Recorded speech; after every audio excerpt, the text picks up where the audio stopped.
Vamos a comenzar el trabajo práctico número 2, que trata de funciones, donde tenemos que definir su campo de variabilidad y campo de definición. En el punto 1 del práctico 2, tenemos en el inciso C la función f de x igual a menos x cuadrado más 2x. Tenemos que clasificarla según el método general algebraico. Esto es una función algebraica cuadrática. Tenemos que definir su campo de variabilidad y campo de definición y luego graficar. Para definir el campo de variabilidad, el campo de definición, en primer lugar, que es son los puntos que x puede tomar, los valores que x puede tomar, tenemos que acordarnos siempre de las tres restricciones posibles que aparecen en la teoría. Si hay un denominador, si hay una fracción, el denominador tiene que ser distinto de 0. Si hay una raíz de índice par, el radicando debe ser mayor o igual que 0, y si hay un logaritmo, el argumento debe ser mayor que 0. Como en este caso no se presenta ninguna de esas tres situaciones, el dominio de esta función, o el campo de definición o dominio de la función, van a ser el conjunto de todos los números reales. No se determina para ningún punto de la variable x. Para observar el campo de variabilidad, debo despejar la variable x y observar cómo varía la variable y. Lo que voy a hacer es graficar la función para observar más fácilmente qué valores toma x y qué valores toma y. Como es una función cuadrática, su gráfica es una parábola, la voy a graficar con los métodos que aprendimos en el cursillo para graficar parábolas. En este caso, en primer lugar voy a encontrar el vértice. El vértice de una parábola estaba dado por menos b sobre 2 por a, el valor de menos b es el que corresponde a la variable que está elevada al coeficiente de la variable que está elevada a la primera potencia, menos 2 en este caso, sobre 2 por el valor de a, que es menos 1. Si yo resuelvo esto, menos 2 sobre menos 2 me da como valor 1. Y para obtener el y sub b, es decir, la coordenada y del vértice, reemplazaba este valor en la función. Es decir, hacía fn el x sub b, que para mí sería f en el valor 1. Reemplazo menos 1 al cuadrado más 2 por 1, me da como resultado menos 1 más 2, que me da como resultado 1. Quiere decir que el vértice de esta parábola está en 1, 1. Su concavidad es hacia abajo, ya que el valor el coeficiente de x al cuadrado es negativo. Y además voy a analizar sus vértices. Para analizar las raíces. Para analizar las raíces de una parábola tengo que aplicar la cuadrática, pero en este caso voy a analizarlo de una manera más simple. Voy a escribir la ecuación asociada, menos x cuadrado más 2x igual a 0. Aquí es donde yo debería aplicar la cuadrática. Voy a resolverlo de otra forma en este caso. Voy a sacar un factor común x. En el paréntesis me va a quedar menos x más 2. Y voy a analizar. Para que este producto dé 0, hay una posibilidad de que esta x sea 0 y la otra posibilidad es que todo esto sea 0. En este caso, menos x más 2 debería ser 0. Para que menos x más 2 dé 0, despejo el valor de x para saber cuánto debería valer x. 2 que está sumando pasa restando y el negativo de x pasa como menos x igual a menos 2 pasa multiplicando. Entonces me queda x igual, o cambio todo de signo, x igual a 2. Los puntos donde se me anula la variable y son 0 y 2 para x. Voy a marcar todos esos puntos. El vértice era 1, 1. 1 para x, 1 para y. Estoy aquí. Y las raíces son 2, 0 y 2. Como sé que la parábola tiene concavidad hacia abajo, su gráfica va a tener esta forma.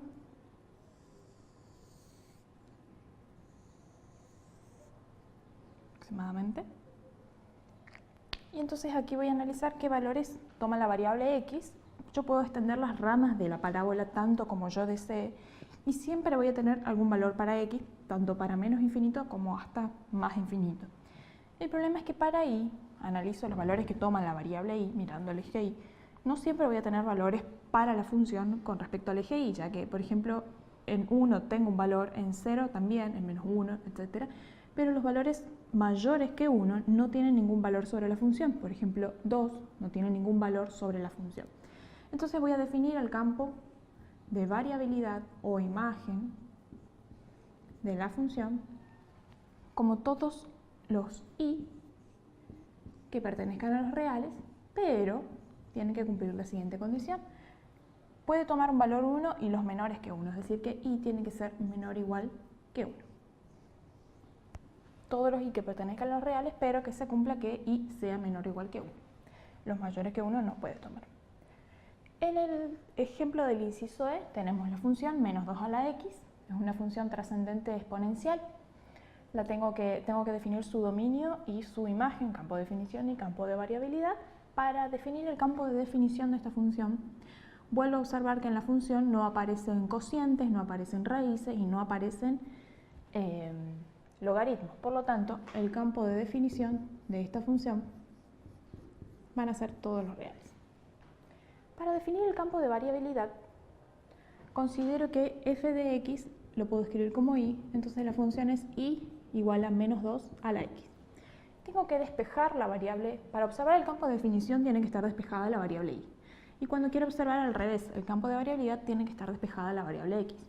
Entonces voy a despejar x, en este ejemplo, el menos pasa del otro miembro como menos i igual a 2 a la x. Y para terminar de despejar x, esta expresión aplico logaritmo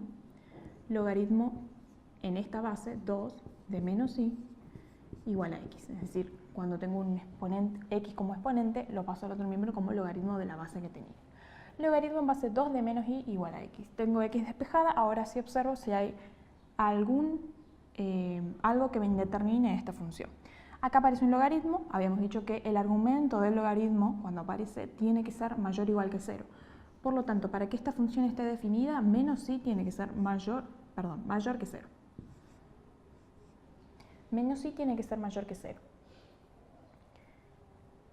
Si yo paso, como vimos en el práctico anterior, un número negativo que está multiplicando menos 1, en este caso lo paso dividiendo, el sentido de la desigualdad cambia, por lo tanto me va a quedar i menor que 0, menos 0 no puedo escribir, i menor que 0. Entonces esta función va a estar definida para todos los i que sean menores que 0. Sobre x no tengo ninguna restricción, sobre el campo de definición, pero sobre el campo de variabilidad sí. Va a estar definida para todos los i que pertenezcan a los reales, tal que i sea menor que 0, es decir, que se cumpla esa condición. También lo puedo escribir como la imagen de la función va a estar dada por los i menores que 0, es decir, los i negativos, lo puedo escribir como los reales negativos, sin incluir al 0, no puede tomar un valor 0. Entonces x no tiene ninguna restricción, pero i debe tomar los valores negativos. Voy a darle valores a mi función y voy a ir graficando. Le voy a dar valor a la variable x y voy a obtener los valores de la variable y, voy a marcar los puntos, voy a unir y voy a graficar la función. Si x valiera, por ejemplo, 0, yo obtendría 2 a la 0, que es 1, esta es mi función, y igual a menos 2 a la x. Si yo le diera, por ejemplo, valor 0, 2 a la 0 me daría 1 y con el negativo menos 1. Es decir, cuando x vale 0, que estoy acá, y vale menos 1, y estoy acá. Si yo le diera, por ejemplo, valor 1, positivo, 2 a la 1 me da 2 y con el negativo menos 2. Por lo tanto, cuando x vale 1, y vale menos 2. Y si yo al revés le diera valor menos 1, por ejemplo, 2 elevado a la menos 1 me queda exponente negativo, invierto la base y igual a menos 1 medio. Y entonces cuando x vale menos 1, y vale menos 1 medio. Cuando x vale menos 1, y vale menos 1 medio, estoy más o menos por acá. En la teoría están las gráficas de las funciones más elementales. La gráfica de esta función va a ser de este tipo, una función exponencial, donde y no puede tomar valores mayores que 0 y x toma cualquier valor de la variable real. Pueden armar una tabla con valores para x, darle valores a x y encontrar los de y seguir encontrando más valores. Yo por cuestiones de tiempo voy a marcar solamente estos tres. Observen que la función x puede tomar cualquier valor de los reales, mientras que la variable y puede tomar solamente valores negativos. En la gráfica esto se observa porque la función se va a acercar tanto al eje x, que es el eje y igual a 0, pero nunca lo va a pasar. Si ustedes le siguen dando valores hasta menos infinito, van a ver que nunca va a valer un valor 0 o mayor que 0.